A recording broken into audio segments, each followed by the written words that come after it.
to another Hollywood Critics Association Roundtable. I'm Rick Hong, and today I'm joined by my colleagues Ema Sasic, Griffin, Schiller, and Stacey, Yvonne. And today we have the lovely Severance star, Britt Lauer. Britt, I wanted to tell you congratulations on this amazing show. And I just wanted to know, do you think that your Audi Brittany will remember this conversation later?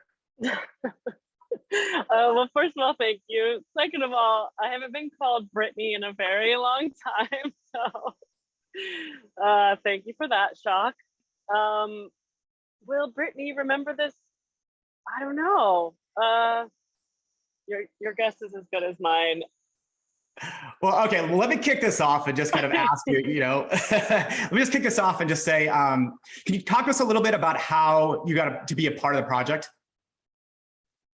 Yeah, my agents called and said there's this incredible script that that's going around and that kind of everybody wants to be a part of because this incredible team is gathered together with Ben Stiller at the helm. And initially they were having a hard time getting me into the audition room. And so they asked me to make a self-tape at my house, which is where you just set up an iPhone and put it on a tripod and film it at home. And I was lucky enough that tape earned me a callback, and I got to read with Adam Scott and to be in the room for the callback process.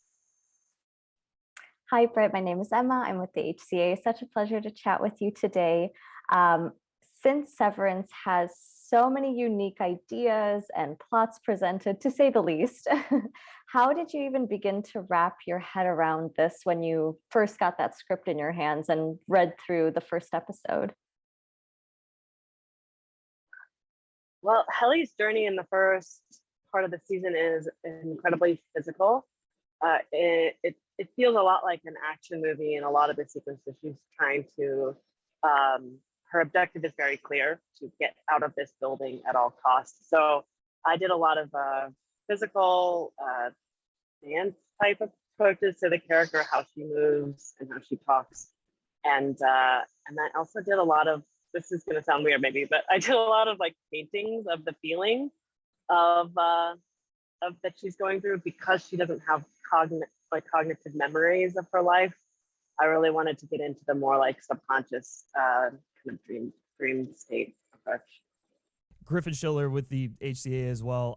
Kind of going on to like stuff that the show was really dealing with. I think what this show does really well is it deals with how relentless the American system of kind of like torturing the workforce is, and kind of takes that to the literal level. And I'm curious, as an artist who's been able to have the freedom of a creative outlet, have you ever felt stifled in life where you could draw inspiration from? Well, as an artist, we are often our own boss. Coming up with, it's that sort of freelance lifestyle where you're like, is there a weekend or is just every day Wednesday? So I think actually the role of Helly is this example of feeling like someone outside of yourself is in control when in fact it's you who is keeping you where you're at. So I thought it was a really interesting embodiment of being at times our own worst enemy, especially when it comes to blindly overworking ourselves. Hello, my name is Stacey, Yvonne. I'm with the HCA, and I wanted to ask you about Elises Wardrobe. I think wardrobe can say so much about a character, and I know there are some shades in there with the colors and what they mean and everything, but specifically that Helly had all of these ways of rebelling, and yet we never see her, ripping off the clothes. We never see her like cutting the hair, all that stuff, those kind of typical rebellion features. What do you think Elises Wardrobe, if anything, says about her? Yeah, that's something that I thought about a lot, was like waking up inside of an office wearing clothes that you don't remember putting on. I thought that was such a weird idea. And the clothes themselves are quite restrictive. There's pantyhose, and if you've ever worn pantyhose, like you understand why Helly is so upset. I tried to take my shoes off whenever possible. There might be some Easter eggs in in the series, where you'll see, like, I tried to at least take those off from time to time. But yeah, the wardrobe was so thoughtful and inspirational for the character. But yeah, that kind of like, oh, I'm stuck and I can never put on pajamas. Like, that's a tough place to be in. So I was trying to figure out, who do you root for? Do you root for the innie mark, or do you root for the outie mark, as opposed to your character, where I feel like the audience roots for Helly, but we don't know much about Helena yet. So personally, is it the innie mark or is it the outie mark? I mean, they're the same person. I think what's so great about that question is that you do get both perspectives of innie and outie mark, and so you have more empathy for both sides. Whereas with innie and outie Helly, we don't know what's going on with outie Helly, and I think it's easier to identify with Helly as an innie because we understand every choice that she's made. Outie Helly, you're only seeing her from a very presentational point of view, and we don't know what's going on behind closed doors. So maybe season 2 will have a little more empathy for outie Helly and understand why she's making the choices that she's making. Kind of going back to those initial few days when you were learning about the show and your character, I'm curious if you watched or read any type of content that really helped you tap into this world. Films like The Truman Show and The Matrix kind of came to mind for me, even though they have very different premises from what Severance is all about. They still involve these characters who realize that there's something more outside of this world that they find themselves in. Yeah, I watched a documentary called Tell Me Who I Am about these brothers, identical twin brothers, who one of them is in an accident and wakes up with no memory of who he is. And watching that documentary helped me to understand how two characters who have the same backstory, but then one of them have their memories essentially erased, how they go about approaching the world differently. I also watched a lot of videos of YouTube videos of people escaping from like a courtroom where they're like clearly trapped, but they're on trial, and then they try to escape. I watched a lot of videos of animals, because Helly has this kind of feral quality to the way she moves. So yeah, that's my answer. Yeah, well, and I think something that's interesting about this show is that you are yourself an actor and director, and you're working in a show where Ben Stiller, one of the biggest, actors and directors in the business, is also, behind the camera there. And I think there's a great parallel between Helly and the act of just like kind of being an actor or director, just as Helly is cohabitated by a driving force behind Lumon and the audience surrogate. Actor and directors are navigating the dichotomy of being both the creative driving force behind a project in the director and this unbiased vehicle of empathy in the actors. So I'm curious for you, being an actor director yourself, how do you view that dichotomy? Wow, that's a cool question. John Turturro and I were talking on set, because John is also a director, talking about how the movie that we see as actors while we're filming is never the movie that anyone else actually gets to see, because we're seeing this very specific point of view. And I think what was exciting working with Ben was just trusting that he's been in the position of the actress. He just has an intuitive sense of how to lead all the departments in a way that brings everybody up to their A game, especially because he's coming from that actor intuition. I love that answer. You kind of talked a little bit about it in terms of, we don't really know much about Helena, but it's funny when we talk about Severance, we're talking about the duality of kind of one person, but two different personalities, and in fact, two different people do emerge. And so we know kind of when Helly isn't Helly, she's Helena. What do you think Helly's thoughts about Helena are? uh, Helly thinks of Helena as a different person. I mean, she even says that in the series, like, that's not me. And I think that's so relatable. I mean, it's quite literal in this sense that she has no contact with her, but I think it's very poignant that we do often think of ourselves as like at odds with ourselves, like a way that we've behaved or something that we don't like about ourselves that we would rather not face. Oh, that's not me. That's something outside of me.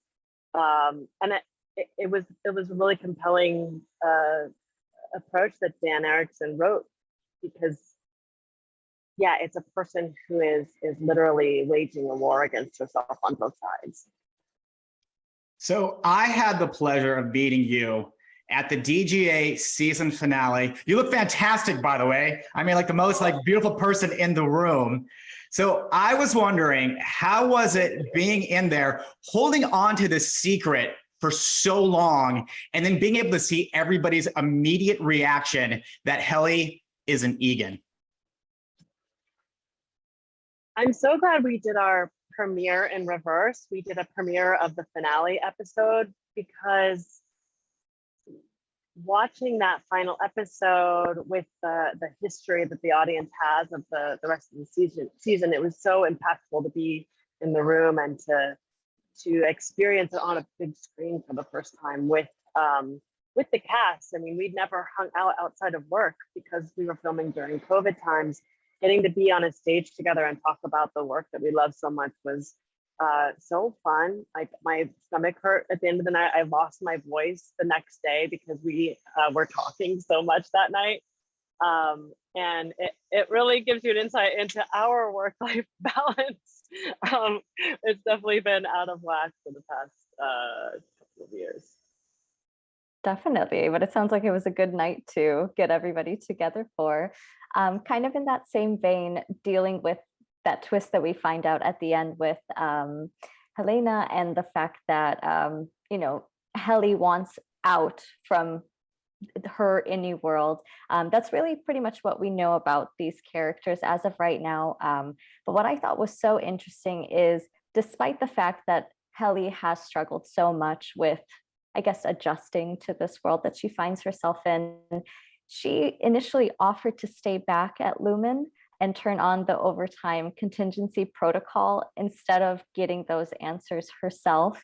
For you, what did that moment really tell you about your character and everything that we thought you knew about her up until that point?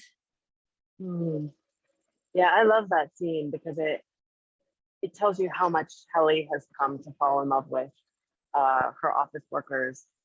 There's the beautiful scene that Zach Cherry portrays so tenderly, where he's discovered that who his son is, and shares with us what happened. And it's the first time that all of us are touching physically, and you really see them come into forming an alliance with one another and coming together as a family. And Helly's objective has been to get out at all costs. And I thought it was kind of beautiful and heartbreaking that her obstacle becomes that she's falling in love with her coworkers, in this familial sense. And so it makes her decision to want to leave a little harder, but maybe a lot harder. Yeah, I feel like that sort of like community in the workspace, and that sort of like Helly's evolving relationships in the workplace is part of what really endeared people to the show, aside from the high concept nature of it. But oftentimes with shows of this nature, you can kind of tell that they're going to take off, right? I mean, sometimes they don't, but like I feel like when you have a gem like Severance or something like this, and you're like, oh, this is something special, you kind of have that feeling. But I'm curious, while you were making the season 1 of this show, did you have a good feeling that it would catch on and become a bit of a phenomenon that it has? We loved building the world of this show, and all of us were obsessed with the originality and strangeness of it. But I don't think any of us had any clue that it would catch on the way it has. And it's been really gratifying to watch the fans fall in love with these characters in the way that we have. I get really excited about the fan art that comes out because I'm like, wow, art that creates more art. Like, what could be better than that? So, I have a question, of course, about Defiant Jazz and that whole scene with Tremel Tillman, who is Mr. Milchick and is absolutely wonderful, and you with the maracas. And I just want to know, from your point of view, can you give us a little insight to kind of like how that day was? Did you choose the maracas? No, the maracas were in the script, but our dancing was up to us. Aside from, Tremel like had a choreography session with a dancer, but a lot of his moves were his own. And then we got to kind of decide how our characters would dance. And I love that scene because it's like they're at a junior high dance for the first time and they're hearing music. Can you imagine like never having heard music before? And then all of a sudden, it's like when you watch babies discover music and they're like, yeah, I moved my body with this. And they're like, oh, I have hips. And Helly and Mark are having this kind of sweet across the dance floor exchange. And then of course it all goes south when we realize that Dylan's not having such a good time. But yeah, we spent 2 days getting to dance and have disco lights. So it was like an actual fun like treat to get to do a music dance experience. Now, I remember when you talked to my colleague, Jeff Ewing, you were alluding to that. The episode hadn't aired yet. And you were like, you know, one of the scenes I'm looking forward to seeing has like a lot of bright lights. So when it came on, we definitely knew the reference. So something fun for you. You know, Yeah. I've read that you joined Circus Flora. So I was wondering, is that a nice break from the world of Lumon? Yes, I've got my camping mug instead, which is maybe a good comparison. I'm in my camper right now in St. Louis. It's 104 heat index outside, and we're doing 10 shows a week. It's a totally different environment than Lumon, but I'm having such a good time. It is a lifelong dream of mine to be a part of a circus, and I'm performing alongside these incredible and legendary performers: the Flying Valendas, the Tightrope Walking Family, the Flying Cortez, the Flying Trapeze. And yeah, it's fun because I'm on stage, and like when I'm doing my entrances, I'll hear people from the audience sort of whisper at me like, I love Severance. And I'm trying to like get into the circus mode, and I'm like, thank you, and then I'll run on stage. It's actually so cute. It's really cute. Speaking of back into Severance world, what would you like to see happen with Helly and Helena in season 2? Because we got just a tiny snippet of a little bit of madness at the end of season 1. Well, I have to keep reminding myself even that they're the same person and they have a sense of shared values that are at core. Both of them are loyal. Both of them value family. Both of them are very cunning and smart. But they're coming from like the ego versus the id. And like we were talking about with duality, I think them getting to understand one another's perspective is what is most exciting to me, not only from an audience perspective, but from like internally understanding who they are in relation to each other. And maybe there's some empathy to be had on both sides. Yeah, well, that was sort of what I was kind of curious about. Is we don't really know too much about Helena.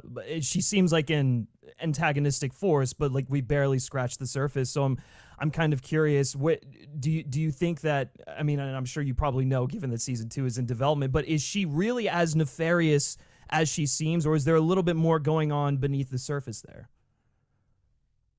I mean, I don't know a lot about season 2, so I can't speak to that. But what I can say is that Helena is a product of this environment, this almost cult-like family business, and so she's, you know, the way that she is not totally up to her in a lot of regards. You know, much like Cobell's character, Patricia Arquette's character, who's also grown up within Lumon with this very ultra religious blend with corporate life.